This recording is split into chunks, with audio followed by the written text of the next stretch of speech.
What's going on, guys? Welcome back to TFD, coming back with another video.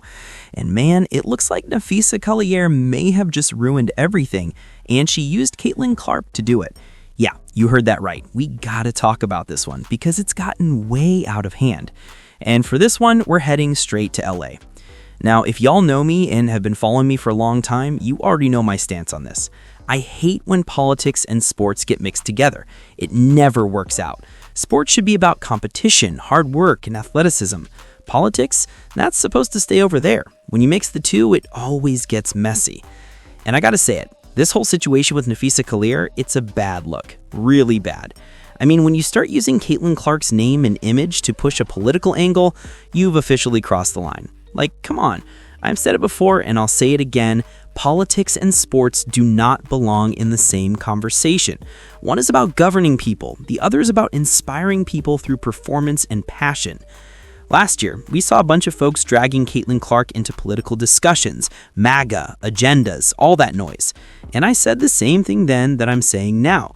Leave Caitlin Clark out of it. She's a basketball player. She's not a politician. She's not trying to start a movement. She's just hooping, period. Now, this new situation, it's making things worse. It looks like Collier's got her own thing going on, trying to push Unrivaled, her new league idea. But now there's talk about her meeting with Kamala Harris instead of sitting down with WNBA Commissioner Cathy Engelbert. And that's when I started to back off. Because wait a minute, you refuse to meet with the person who runs your league, but you're okay sitting down with a politician? That doesn't look good.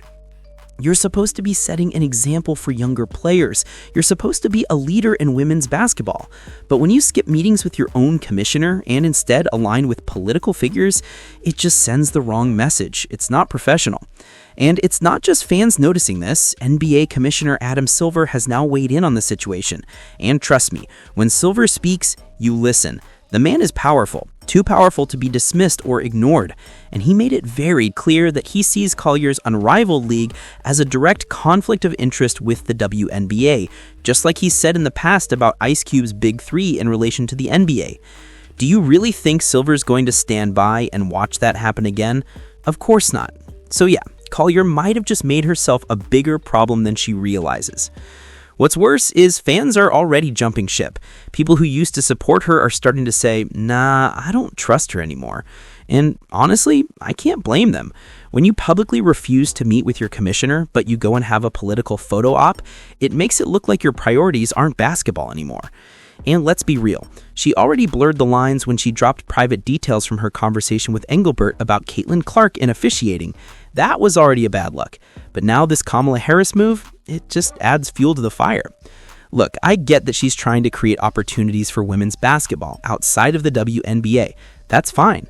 But when you start mixing agendas, egos, and politics into it, fans start to lose faith.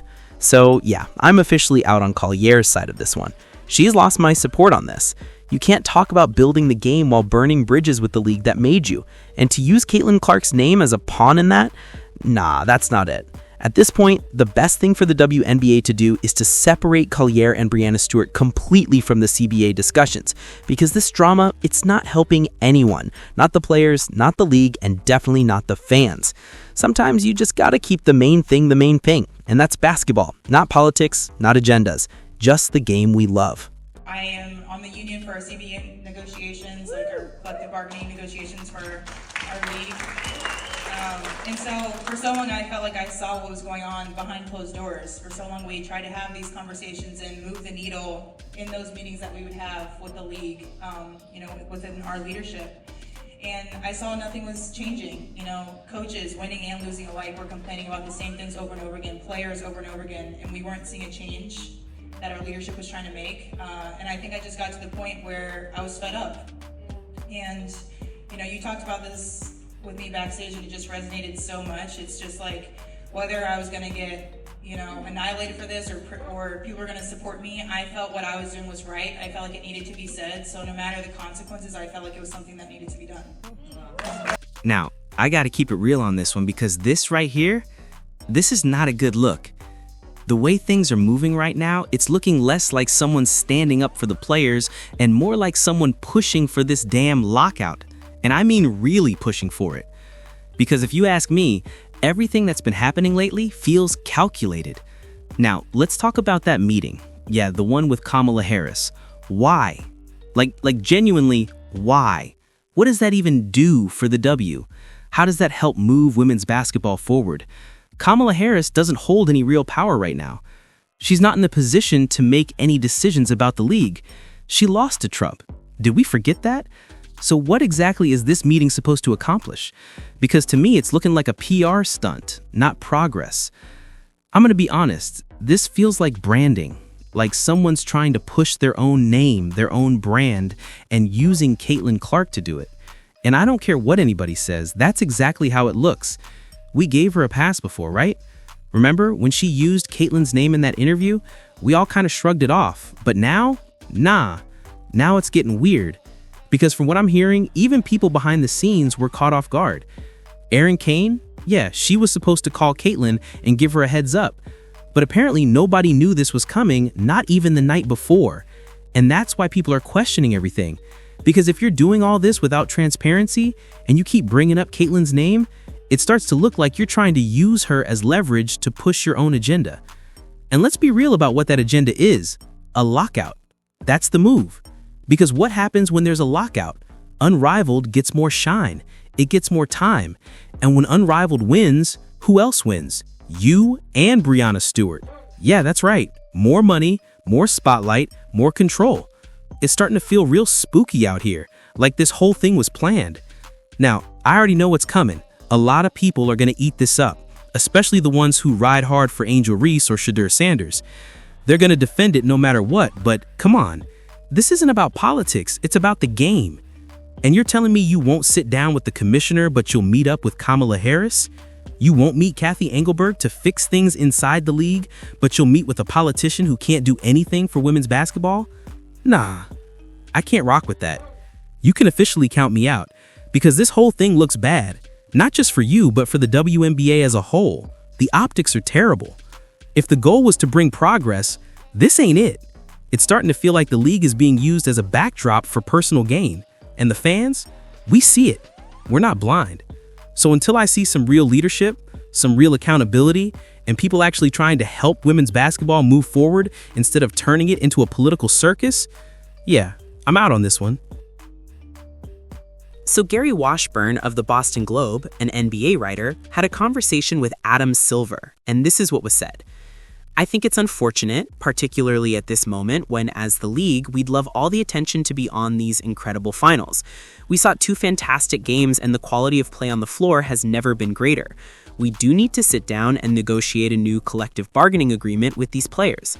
The WNBA is experiencing some growth pains. At the same time, Kathy Engelbert has presided over 6 years of some of the strongest growth we've not only seen in the WNBA, but any sports league in history. But it's become too personal, and we're going to have to work through those issues, and of course, I'll be available to help in any way I can. I'm not planning to step in at the moment, but I have strong relationships with many of the constituent groups in the WNBA.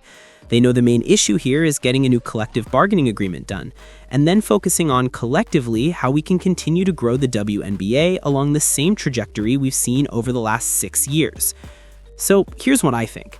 That's a man who knows what he's doing. He's looking at Collier and saying, okay, this just got personal for you, and that's a mistake.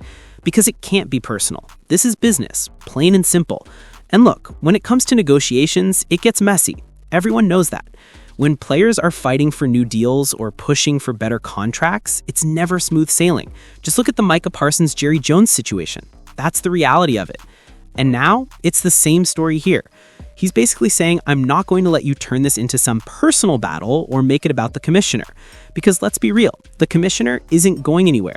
You can give all the side eye you want about this unrivaled league situation, but the league office sees what's happening. If you ask me, I think we're creeping dangerously close to a lockout. And I'm not exaggerating. This could get ugly. Because owners, they might be cool with unrivaled right now, but only because it isn't cutting deep into their pockets yet. Nobody's worried about it today because it's small money. But when that money multiplies, when players start making 4 times their current salary from elsewhere, suddenly everyone's got a problem. Think about it. The whole reason Unrivaled exists is because players needed to supplement their income. Now imagine the league saying, hold up, we'll pay you $300,000, $400,000, maybe more. That changes everything. Because if you're pulling in that kind of cash, you can't claim you need a side gig in another league. So now the WNBA or the NBA or whoever's writing those checks will say, pick one. You can't have both. And that's where the tension lies. Because Adam Silver, he's no fool. He knows a lockout would be catastrophic. It would set everything back. But at the same time, the league isn't going to allow a conflict of interest to grow unchecked. They're going to play the injury risk card, and honestly, I can't blame them. If I'm an owner, I'd write it right into the contracts. No overseas play, no rival leagues, no exceptions. Because when you're paying someone that much money, you're protecting your investment. That's not control, that's business. So yeah, this is going to be a pick your lane moment. Pick a league, pick a paycheck. Because when that time comes, most of these players are going to stay with the W. It's where the real structure and stability are. And for those who don't, hey, the Indiana Fever already proved something this past season. There's no shortage of hungry talent waiting to step in. This is about to get real interesting. Don't forget to like, share, and subscribe because you won't want to miss what happens next.